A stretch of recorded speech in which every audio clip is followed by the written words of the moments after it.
శతాబ్దాల కళ నేటితో సాకారమైంది. ప్రపంచంలోని ఎత్తైన రైల్వే ఆర్చ్ బ్రిడ్జ్ అయిన చినాబ్ ఉక్కు వంతెన ప్రధాని మోడీ ప్రారంభించాడు. కటాఫ్డా నుంచి కాశ్మీర్ వందే భారత్ రైలుకు జెండా ఊపడం ద్వారా ఆ వంతెన అందుబాటులోకి వచ్చింది.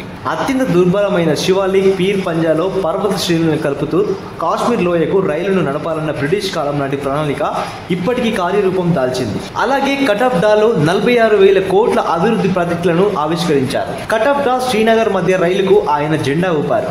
దేశంలోని మొట్టమొదటిసారిగా తీగలతో అనుసంధానించిన అంజీ రైల్వే వంతెన కేబుల్ బ్రిడ్జ్ను కూడా ప్రారంభించారు. పహల్గామ్ ఉగ్రదాడి తర్వాత భారత ప్రధాని జమ్మూ కాశ్మీర్లో పర్యటించడం ఇదే తొలిసారి. ఉదంపూర్లో ఎయిర్ ఫోర్స్ స్టేషన్లో దిగిన మోడీ వంతెన ప్రారంభానికి ముందు దానిని పరిశీలించారు.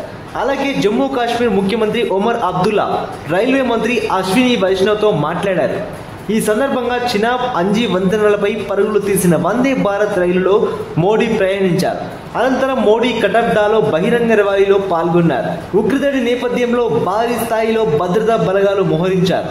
రైలు మార్గం ద్వారా కాశ్మీర్ను భారత్లోని మిగతా ప్రాంతాలను అనుసంధానించేందుకు చేపట్టిన ఉదంపూర్, శ్రీనగర్, బారాముల్లా రైల్వే ప్రాజెక్టులో ఈ వంతెన భాగం.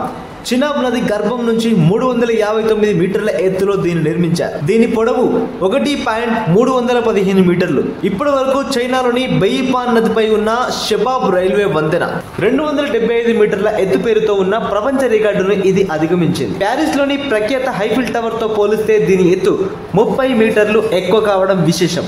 అతివేగం, భూకంపాలు, వరదలు, బాంబు పిల్లలను సైతం తట్టుకునేలా అత్యాధునిక సాంకేతికతతో దీనిని నిర్మించారు. దీని ప్రారంభంతో జమ్మూ నుంచి శ్రీనగర్కు ప్రయాణ సమయం కూడా తగ్గుతుంది. ఈ వంతెన జీవితకాలం దాదాపు 120 ఏళ్ళని ఇంజనీర్లు చెప్తున్నారు. దీనిపై గరిష్టంగా 1000 కిలోమీటర్ల వేగంతో రైలు వెళ్లే అవకాశం ఉంది.